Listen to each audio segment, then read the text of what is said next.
अऊज़ु बिल्लाहि मिनश शैतानिर रजीम। बिस्मिल्लाहिर्रहमानिर्रहीम।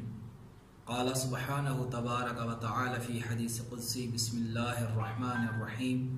या इब्न आदम ला तफ़रह बिल ग़िनाए फ़लैसा बिमुख़ल्लदिन वला तजज़ा बिल फ़क़्रि फ़लैसा अलैका हतमन मवाजिबा। अल्लाहुम्मा सल्लि अला मुहम्मदिन व आलि मुहम्मद। वाजिबुल एहतराम नाज़रीन किराम, अस्सलामु अलैकुम। मुअज़्ज़ज़ नाज़रीन, हमारा सिलसिला गुफ्तगू उन अहादीस कुदसिया के हवाले से चल रहा था कि जो अहादीस कुदसिया खुदा की ज़ात ने हज़रत मूसा अलैहिस्सलाम के ऊपर नाज़िल फरमाई थी। इसी सिलसिले को बढ़ाते हुए आज जो हदीस कुदसी मैंने आपके सामने पढ़नी है, उसमें खुदा की ज़ात एक बहुत ही प्यारा पैगाम आलम इंसानियत को दे रही है। और वो पैगाम ये है, खुदा की ज़ात ने औलाद आदम को मुखातब करते हुए इरशाद फरमाया, या इब्न आदम ला तफ़रह बिल ग़िनाए फ़लैसा बिमुख़ल्लदिन। ऐ आदम की औलाद, माल की ज़्यादती की वजह से ज़्यादा खुश ना हो। क्यों? इसलिए कि ये माल हमेशा रहने वाला नहीं। वला तफ़रह वला तजज़ा बिल फ़क़्रि फ़लैसा अलैका हतमन व वाजिबा। और तंग दस्ती और माल की कमी की वजह से जज़ा व फ़ज़ा करना शुरू ना कर दे। क्यों? क्योंकि ये भी हमेशा रहने वाली नहीं। ज़रा मोहतरम, किसी बादशाह ने अपने वजीर से ये सवाल किया था कि मुझे कोई ऐसा जुमला बता कि जिससे मैं खुश भी हो जाऊं और परेशान भी हो जाऊं। अब उसने अपने बहुत से वजीरों से पूछा। एक उसका वजीर बड़ा ज़ीरक और बड़ा धना था।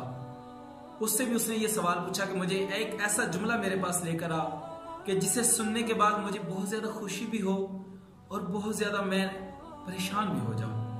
अब सबने अपनी अपनी बसात के मुताबिक, किसी ने कुछ जुमला बताया, किसी ने कोई जुमला बताया। जब वो दाना वजीर उसके पास आया तो बादशाह ने पूछा कि मुझे बता कि तेरे पास क्या ऐसा कोई जुमला है कि जिससे मैं खुश भी हो जाऊं और परेशान भी। तो उसने कहा, जी बादशाह सलामत, मेरे पास एक जुमला है। तो बादशाह ने पूछा, वो कौन सा जुमला है? उस वजीर ने कहा कि आपको मैं ये जुमला बयान करना चाहता हूं कि जब भी आपके पास कोई खुशी आए या गमी आए तो आप ये जुमला कहा करें कि ये वक्त भी गुजर जाएगा। ज़ान मोहतरम, ये जुमला सुनना था तो एक लहजे के लिए उस बादशाह ने इस जुमले के ऊपर गौर किया कि देखें, अब बादशाह को था कि मेरी ये बादशाहत हमेशा रहेगी। इस जुमले के सुनने के बाद उसे इस चीज की तरफ वो मुतवज्जे हो गया कि ये बादशाहत हमेशा रहने वाली नहीं, ये वक्त गुजर जाएगा। और इसी तरह उसे सोचा कि अगर मैं फकीर हो गया तो क्या फकीरी भी हमेशा रहेगी। इस जुमले से उसे खुशी महसूस हुई और कहने लगा कि अगर फकीरी आई तो फकीरी भी हमेशा नहीं रहेगी।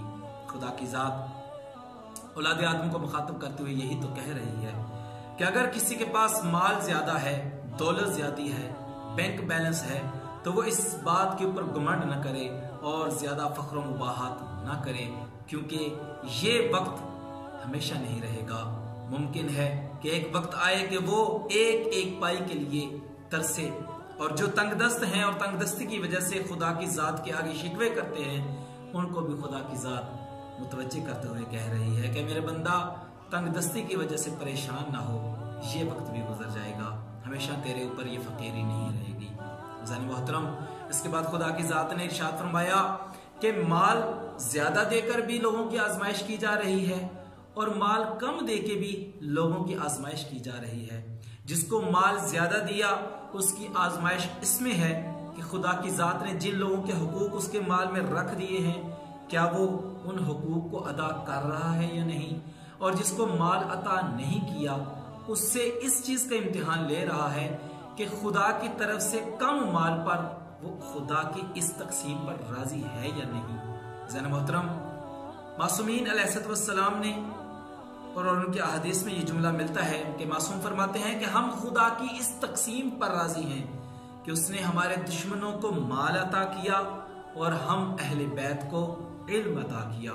क्योंकि इल्म एक ऐसी चीज है कि जिसके पास मालदार भी चलकर आते हैं, लेकिन जो आलिम होता है उसे किसी मालदार के पास चलकर नहीं जाना पड़ता। ज़ान मोहतरम, इसके बाद खुदा की ज़ात ने इरशाद फरमाया कि देखो ये जो आजमाइश है, ये आजमाइश किस लिए है, उसको एक मिसाल के जरिए समझाया कि देखो उस वक्त तक सोना कुंदन नहीं बनता जब तक उसको आग के मरहले से गुजारा ना जाए। जब वो आग के मरहले से गुजर जाता है तो फिर खालिस सोना बरामद होता है। और कोई भी इंसान हकीकी मोमिन और खुदा का बरगुज़ीदा शख्स नहीं बन सकता, उसका बरगुज़ीदा बंदा नहीं बन सकता जब तक वो इस आजमाइश के मरहले से गुजर ना जाए।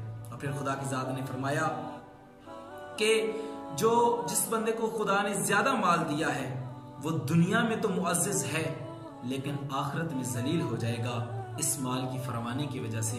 और जिसके पास माल नहीं, वो अगरचे दुनिया में जलालत की जिंदगी बसर कर रहा है लेकिन क़यामत के दिन उसका एक अजीब खुदा के नजदीक अजीम मकाम होगा। और इसके बाद खुदा की ज़ात ने हुकूकुल इबाद को बयान करते हुए इरशाद फरमाया कि ए बंदे आदम, ए आदम की औलाद, अगर तेरे पास 9 दिन तक मेरा मेहमान ना आए, मेरा भेजा हुआ इंसान मेहमान की सूरत में ना आए, तो फिर तफक्कुर किया कर कि कहीं तेरा खुदा तुझ पर नाराज तो नहीं। बाज लोग परेशान हो जाते हैं अगर उनके घर में 2 से 4 दिन से ज्यादा कयाम कोई मेहमान कर ले तो वो जुमले कहना शुरू कर देते हैं कि ये जब से आया है घर में तंगदस्ती शुरू हो गई है।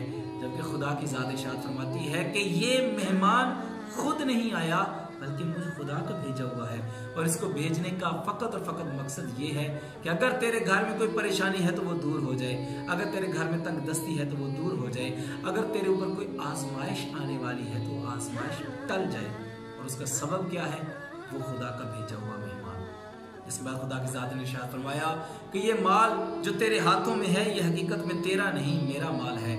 और ये जो मालदारों को मैंने माल अता किया है ये मेरी तरफ से वकील हैं, और जो मेहमान है वो मेरी तरफ से भेजा गया नुमाइंदा है। अब जिस शख्स के पास माल भी मौजूद है और उसके घर में मेहमान भी आ जाता है लेकिन वो उसके ऊपर माल खर्च नहीं करता, तो फिर मैं भी खुदा इस बात की परवाह नहीं करूंगा कि उसे जहन्नुम का ईंधन बना दूं, क्योंकि उसने मेरे भेजे हुए की कदर और कीमत नहीं की, उसकी ताज़ीम नहीं की। इज़्ज़त मोहतरम, इसके बाद खुदा की ज़ात ने फरमाया कि ऐ औलाद आदम, 3 वाजिब मैंने तेरे ऊपर रखे हैं, जब तक तू इन 3 वाजिब को अदा नहीं करेगा मुझे भी तेरी परवाह नहीं होगी। पहला वाजिब कि तेरे ऊपर जब ज़कात वाजिब हो जाए तो ज़कात को अदा करने में ताख़ीर मत किया कर। दूसरा वाजिब कि अपने रिश्तेदारों के साथ सिला रहमी किया कर। अगर तेरे पास माल ज्यादा है तो माल के घुमंड में आके अपने रिश्तेदारों के साथ कतई ताल्लुक न कर, बल्कि उनके ऊपर भी अपनी रहमत और अपनी नेमात को निछावर किया कर और उनको भी माल अता किया कर और इन नेमतों में उनको शामिल किया कर। और तीसरा वाजिब, जब तेरे घर में मेहमान आ जाए तो उसकी कदर किया कर। ज़रा मोहतरम, और खुदा की ज़ात ने इसके बाद इरशाद फरमाया कि अगर इन 3 वाजिब को तू अदा नहीं करेगा तो तू किस हालत में है मुझे कोई परवाह नहीं। मैं तेरे ऊपर अपनी रहमत की जो नजर है वो उठा लूंगा और तुझे ऐसी मुसीबतों में मुब्तला कर दूंगा कि तू फक्र फाका की जिंदगी बसर करेगा। और खुदा की कसम, ये फकर एक ऐसी लानत है कि जिसके बारे में मैंने किताब में तो नहीं पढ़ा। एक अरब शख्स ने अपनी प्रोफाइल के ऊपर लगाया हुआ था सोशल मीडिया पे। अब मैं नकल की मासूम की तरफ निस्बत नहीं देना चाहता, उस बंदे की तरफ देता हूं कि फकर कितनी बड़ी एक लानत है इंसान के लिए। उसने लिखा कि अमीरुल मोमिनीन अली इब्न अबी तालिब से रवायत है कि इमाम फरमाते हैं लौ कान अल फक्र रजुलन लअक्तुलुहु, कि अगर फकर जो है वो मर्द की सूरत में होता तो मैं अली उसको कत्ल कर देता। क्योंकि फकर एक ऐसी चीज है कि जो बड़े बड़े सफेद पोश इंसानों को और शरीफ इंसानों को जिल्लत की जिंदगी और लोगों के सामने हाथ फैलाने पर मजबूर कर देता है। दुआ है परवरदिगार से कि हमें खुदा की ज़ात कभी भी फकर की जिंदगी गुजारने की तौफीक ना दे और हमेशा हकूकुल इबाद का ख्याल रखने की तौफीक अता फरमाए।